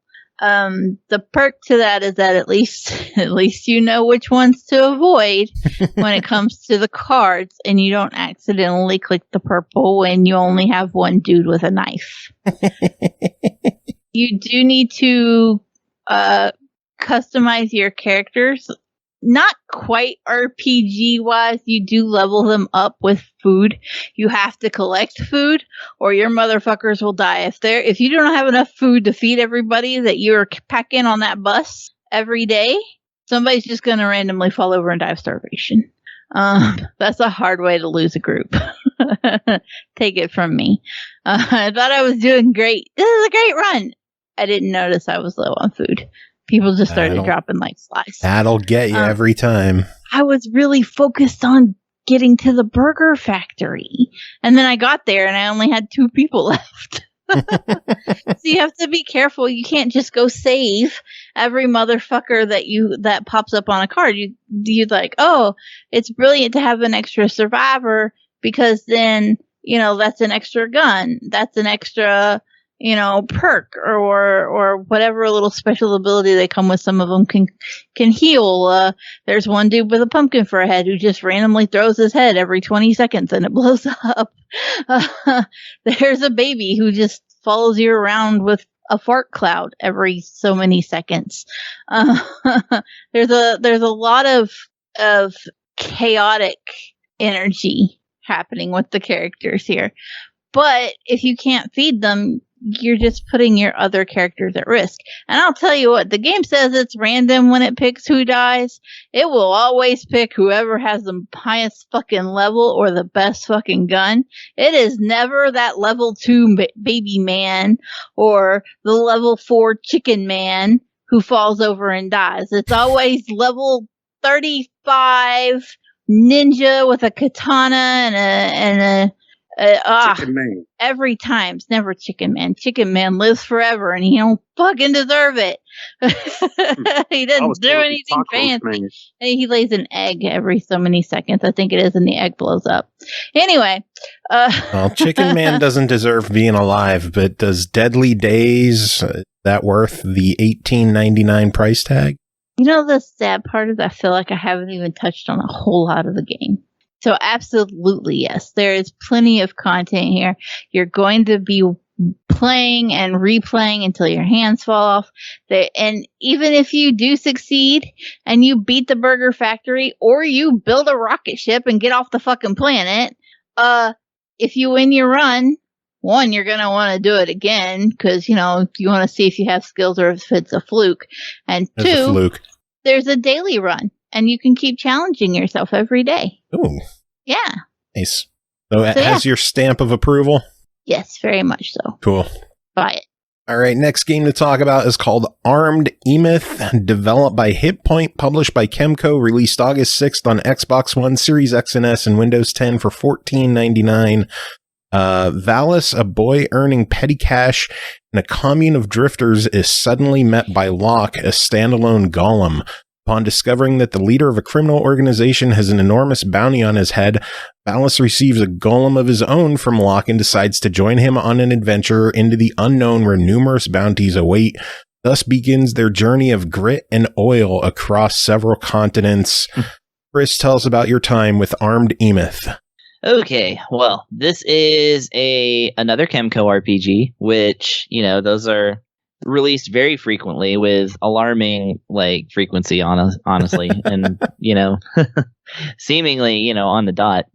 But this one is one of the rarer ones that is actually developed by HitPoint, they make my favorite KEMCO games. You know, Legend of the Tetrarchs, Monster Viator, Crystal Orta, and Cristarino is an older one. So this is like their newest one. Now, as opposed to okay, here's the thing: is that KEMCO RPGs are very cookie cutter. Whether it's the HitPoint ones or the X-Create ones, and that's fine because I mean they all start off as like mobile RPGs. You know, they're just kind of like cannon fodder for folks who just can't stop playing RPGs ever, which is me, because I love all of them. And but you know, I am aware of the frequency at which they come out and all this other stuff. But what I like about HitPoint is that even though their games mostly look alike, you know, they do try some different things. And actually, this game is quite different than the previous three, which are the first three games that I mentioned. So those games usually take place, like battles would take place in like a first person mode where you have your 4 characters and you basically kind of chain together different special skills. They're not based on MP, they're based on just they're based on a constantly refilling, you know, or refilling every turn SP kind of like ability point system. So this game is a little bit like that, but it's presented in third person in a kind of isometric view. So it looks a little bit like Suikoden or something, but with a split in the screen, which is very odd. It doesn't seem like it needs to be there, but it still does it. And the other thing is that, like, your characters, you know, this game it's RPG-ish, but it's also like sci-fi, and your characters mostly deal with guns. I mean, they say golem, but they're basically robots. And, you know, in that sense, you are basically firing guns that have a cooldown period. And it's one of those things where it's like, you can use your special attack, which doesn't take any points or anything like that, but it has a 4-turn cooldown, you know, or something like that. or you can use your primary weapon, which you can only use every other turn, or your backup weapon, which you can use every turn, but it's weaker. So it's all about, just like the previous games, it's all about balancing what attacks you can do in that particular turn, because you've already like expended like something or other and you have to wait. But it's presented in like this brand new way. And another thing is that you have two different types of characters. You have the humans who will join, and on top of Valis, and then you have golems that will join, and they have all kinds of different needs. So the humans have separate healing items than the golems, and as far as I could tell, I think the humans actually, they have a whole different equipment set. They have all this other different stuff. They're upgraded in different ways, through levels up rather than, tinkering, which is, a way that you can improve like your golems and stuff. Some of the golems are robots. Some of them are suits, like kind of mechs that you equip. And it's really all very cool. It's like, it's another level of complexity, but it's easy to get into and it's really fascinating. And of course, it's cool robots, so who can complain? Now True. Oh, true. I thought you were naming somebody that could complain. Oh no, the robots. Like who can complain? Yeah, fuck you, Drew. Yeah, damn it, Drew. He hates robots. I mean, what kind of soulless person? Anyways, so load him into the cannon. Yeah. Oh, and another thing that differentiates this game from the other hit point games, yet makes it a little bit more like an X-Create game. It has two versions of money. So it has like the regular money that you get in the game, which we'll get to in a minute. That actually does play into this game a lot more than the previous ones. But you also get these other points that can be spent in a shop outside of the game, essentially, to get yourself like some good items. Now, you can't gamble with them. There's no gambling aspect to this, and there's a little bit of a strategy to getting these parts. Like it's basically upgrade parts for different golems that you can get for the most part, and they're pretty cheap. But every 200 or so, you can pick yourself up something that will add 100% more money to your character at the end of battles, or 50% more experience. So normally those are external purchases that they put in these games. But you can actually earn them in the game, and you can purchase them outside the game, of course. But money is actually necessary in this game because, so I said there were special attacks, regular, primary weapons, and secondary weapons. Well, the special attacks for golems only are not just you can use it and then it has a cooldown period like it is for humans and their mechs. Is actually they fire ammunition, and that ammunition is their special. However, that ammunition has to be purchased. So, and the other thing is that if you want to heal your golems, like humans can go to the inn and get healed up for very cheap, but golems you actually have to access these pods in town to restore the BP of your golems. Otherwise, they'll just keep getting killed and then reviving at the end of the battle with 1 HP. So it's unlike the last two games in that your characters don't get fully healed after every battle. You actually do have to maintain them in the outer map.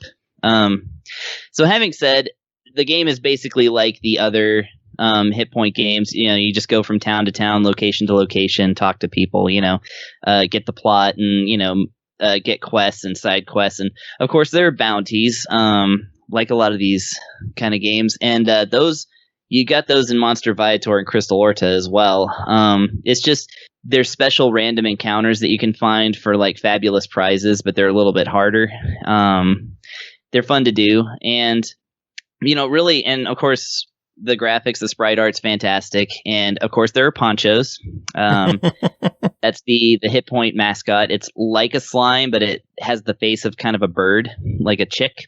So those are here, and in full force too. There's like 3 different kinds of ponchos I fought in the first area alone. It's getting ridiculous. The only thing I would say is that it is hard sometimes to figure out where you need to go, even though it has a running like journal of like storyline stuff that you're keeping up with. It might say, if I go south of this town, I could end up in the central continent. but it doesn't give you a location, and there's no spot on the map to tell you where to go, and you just kind of have to wander around until there's a town or something, you know? Yeah. It's a little old school Dragon Quest in that way. Which I've only had that happen to me a couple of times in the other games, but it happens a little more frequently in this one. So, you know, keep your eyes and ears open for location names and places and stuff when you're playing through this one. But yeah. Well, as it stands, $15 on this one, like all the other KEMCO RPGs. What do you think of it?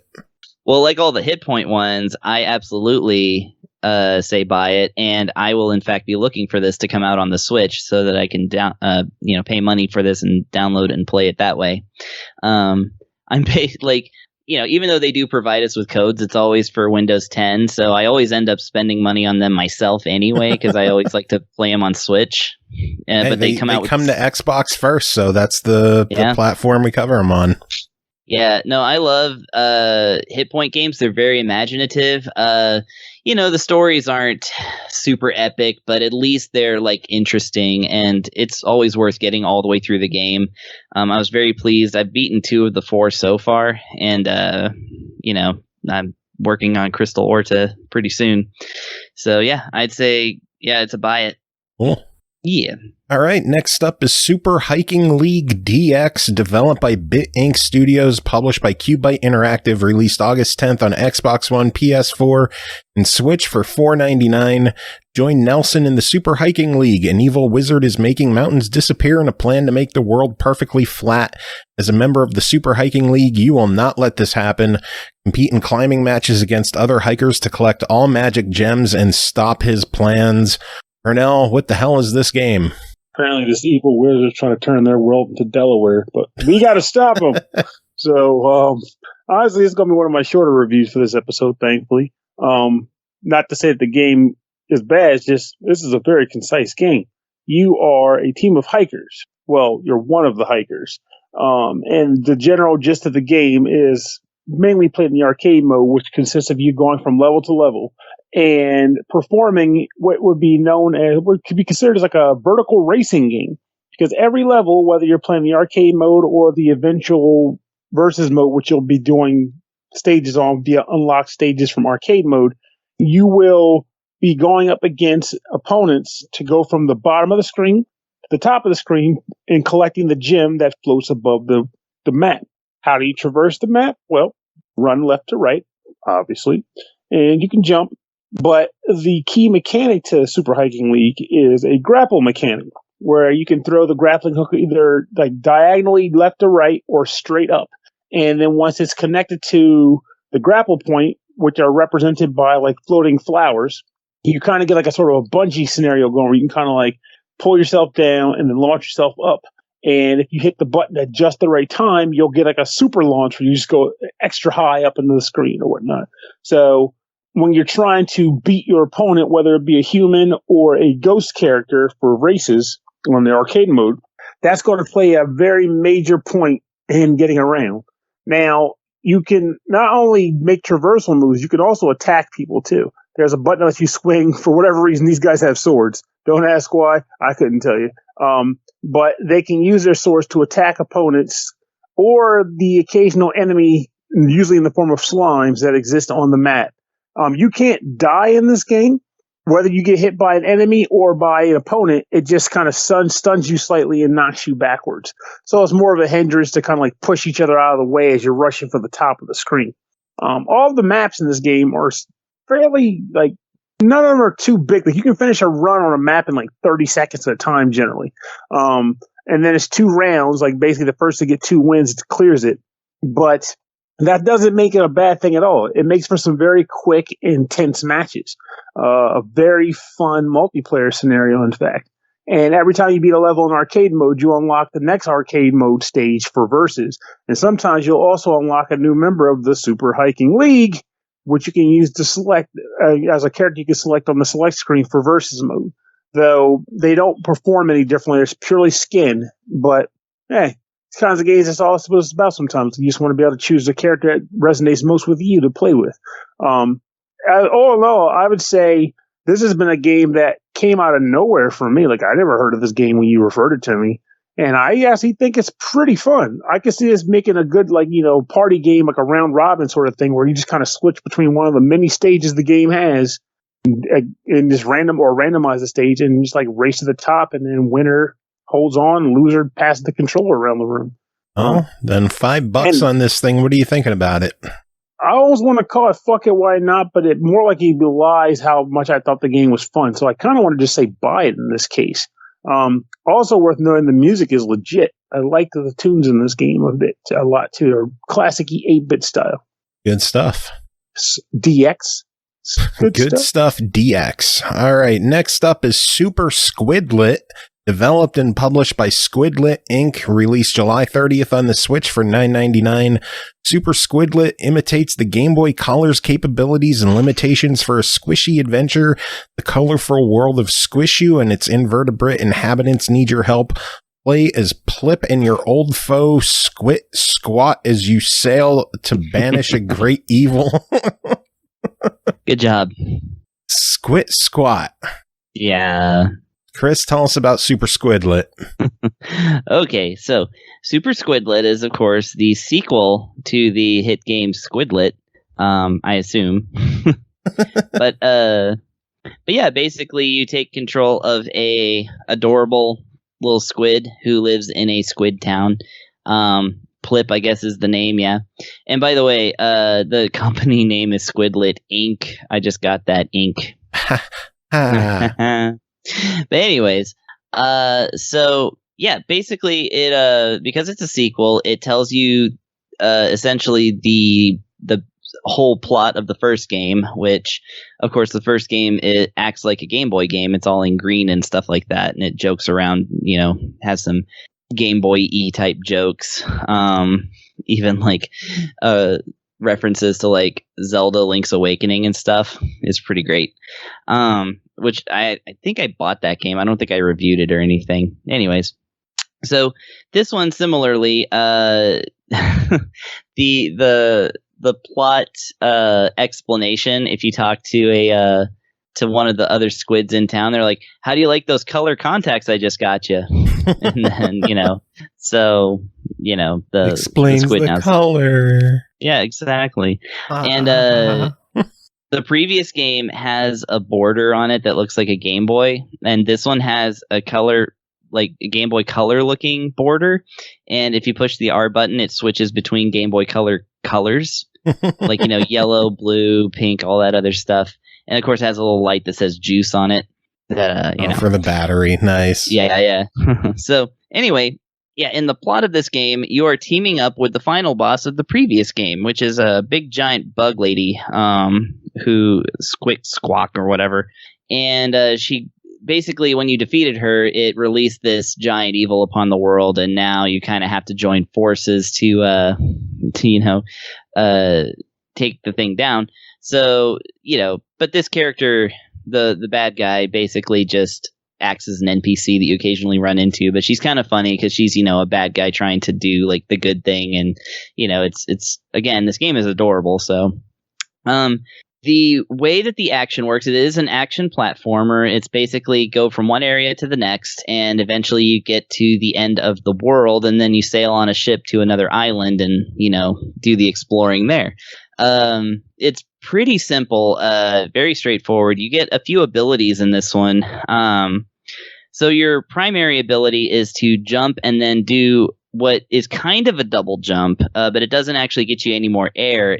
What happens is that Plip squirts ink down below, and then that is if that ink lands on an enemy, it gets rid of the enemy. So that's the attack. So basically the attack is to double jump over various bugs and stuff. I forget what they're called, like ooblugs or something like that. And they're dangerous and violent, but also extremely weak to ink. And you have your life, which is in the form of muffins. You get 3 muffins, and as you get hit, then it takes bites out of those muffins and stuff. And there's a muffin chef who has a muffin cannon, and that's how they explain how there are muffins just kind of in places. And at least they explain it. That they took the time. Yeah. I appreciate that. And then there's and And then there's like different abilities, like you got like a roll that if you run into a wall, you gain a little bit of air. So like in that sense, you can kind of wall jump with it and climb up walls if you're good at timing.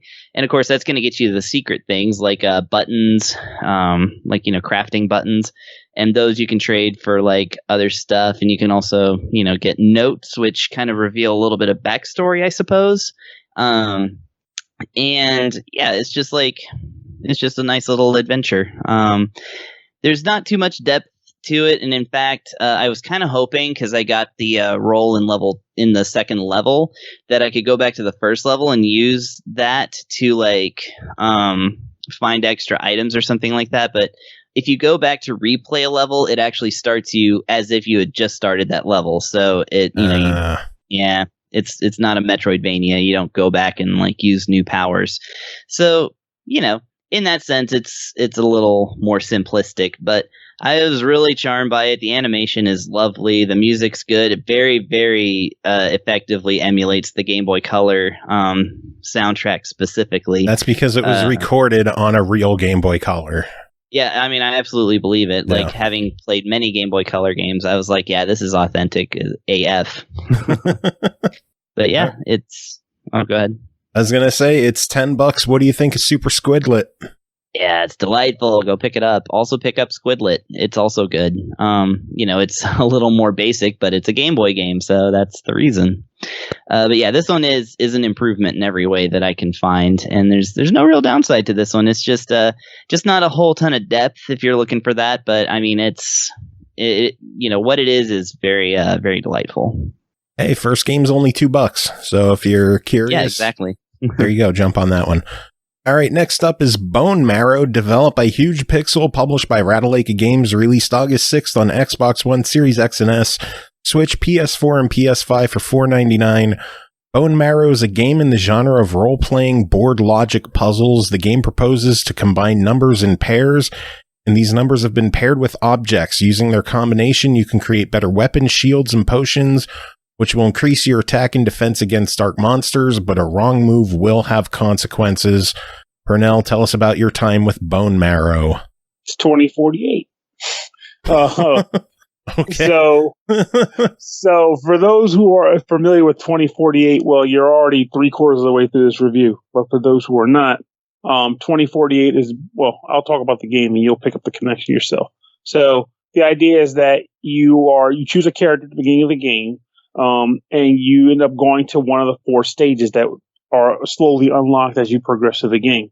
And what happens is when you get dropped on the stage, you are on a grid of varying size, always a square though. And the idea is that on each turn, you can kind of slide all the objects on the board in one direction. So just up, right, down, or left. And every time you make this slide connection, all the objects on the board will slide along in that direction. And if objects of matching number and item type touch during the collision, they fuse.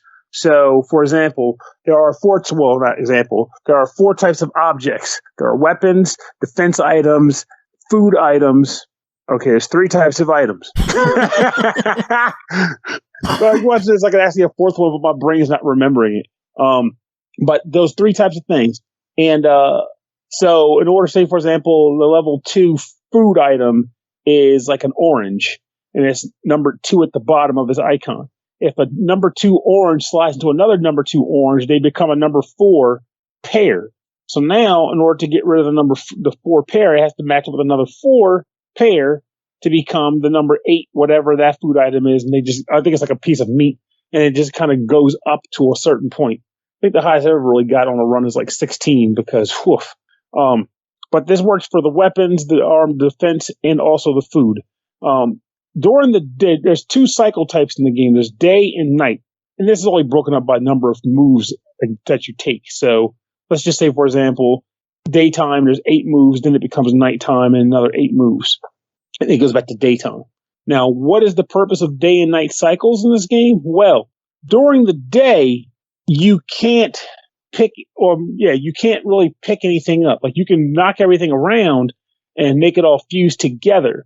But you can't pick it up off the ground. It just stays there. However, at night, two things occur. One, sometimes enemies will show up, opposing foes that are trying to kill your character by draining your hit points. And other than that, the other thing you can do is pick up the objects you've been fusing this entire time. So you might have a level 16 sword and a level 16 shield out there. If you pick them both up, your attack and defense will go up by 16 apiece, respectively.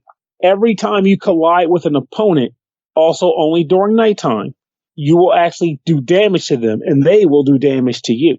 And it's proportionate to the amount of attack power you've got and the amount of defense you have to buffer it. Same goes for the opponent. And every time you have a collision, you lose some of that too, like it depletes. So it's not a permanent buff. And your goal, of course, is to reduce their hit points to 0 and kill them. Now, food items will heal you if you can pick those up off the ground. However, the detriment to this is at nighttime, the opponent can pick up this stuff too. So if you slide to the right, thinking, oh, cool, I got a really good sword that's in that direction, I'll just slide over and pick it up. If there's a great item above it or to the right of the opponent and they go sliding to the right, they'll pick it up too and bolster their defenses. So there will be a number of times where you're like, oh, cool, good thing. You'll just like instinctively push the button, not realize that you're juicing up your opponent unintentionally, and then they're going to come at you when you slide, do combat with them, and they're going to mess your day up. It's interesting, too, because the way this kind of gameplay mechanic flows, it's different. It's just similar enough to 2048 that it's familiar, but it's just different enough to kind of throw a wrinkle into how you'd expect to play the game. Each of these levels can be beaten because you level up your character as you defeat the enemies, and the max level you can get is generally level 6. And then after a certain number of enemies beyond that, you'll get a clear notice, which means you can move on to the next stage. And you're getting points as you do all this stuff, too. So there's like a high score for stages and stuff of that nature as well. It's kind of funny in that I started to mess around with the game just to see what it was like, and then I got absorbed in it for 2 hours. It's a fun game. Like, I already liked 2048, so it shouldn't have surprised me that this one would have caught my attention, too, and ended up being fun to play. I only wish there was more music in the game because that tune gets old very fast. But I honestly found this game to be enjoyable. It's another one of those titles that I never heard of up until now. And when I played it, I realized that it actually does quite click for me. So I would say, well, I guess I should give verdict stuff. Yeah, $5. Give me your verdict. I'm going to give this a fuck it, why not? It's primarily because I had fun with it, but if you already like 2048 or you've heard of it or you just like general slide and block puzzles, that's definitely a fuck it, why not? You got nothing to really lose on trying this game out for the price. It's just a good time. I had a great time with it, and it's worth the money they're asking for it. Cool. Sounds good. All right, final game to talk about tonight is called No Thing, developed by Evil Indie Games and Forever Entertainment, published by Forever Entertainment. Released August 6th on Xbox One for $1.99. No Thing is a minimalistic, surreal action game set in the totalitarian regime of the future. Tells the story of an office clerk who was sent with an important message to the Queen of Ice. Cole, what's the message? I can't tell you that. That's a spoiler. Oh, okay. Yeah. That would be terrible. I mean, just blurt that out, wouldn't it? Game's only $2. Fucking go buy it and figure it out your damn self. Well, Jesus, tell me about it first. This is yelling at me. An endless. I'm not yelling. You ain't heard me yell. This is an endless runner, basically. The game moves. It's a first-person perspective. It moves on its own. The only difference is that there's a track, and you need to turn left or turn right, whenever the case may be. The game will tell you turn left, turn right, and it will guide you where you need to be. But you can also just kind of go on your own. The problem is that if you do that, the runway is incredibly narrow, and you're just going to fall off. You're going to fall off a fuck ton. And just getting from point A to point B to finish one story level took way longer than it should have. Because there is no forgiveness. If you are so much as a tiny little bit off the line, that's gonna compound every time you make a turn, and then eventually you're just gonna wind up falling. somewhere, somehow, someone decided that it was a good idea to make achievements for 500 and 1,000 turns in a run. That was dumb, but kudos to those who figured out you could cheese it, because you can, if you want the completion, you can cheese it. And I honestly don't know how anybody would get it without cheesing it. I don't know what the fuck they were thinking with those achievements. But you can also cheese the rest of them if you want to, because you can just press Y and skip the level, and the game considers it completed. So, I mean, if you want some quick and easy achievements, there you go. If you want an actual difficult endless runner, yeah, this is gonna fill that void.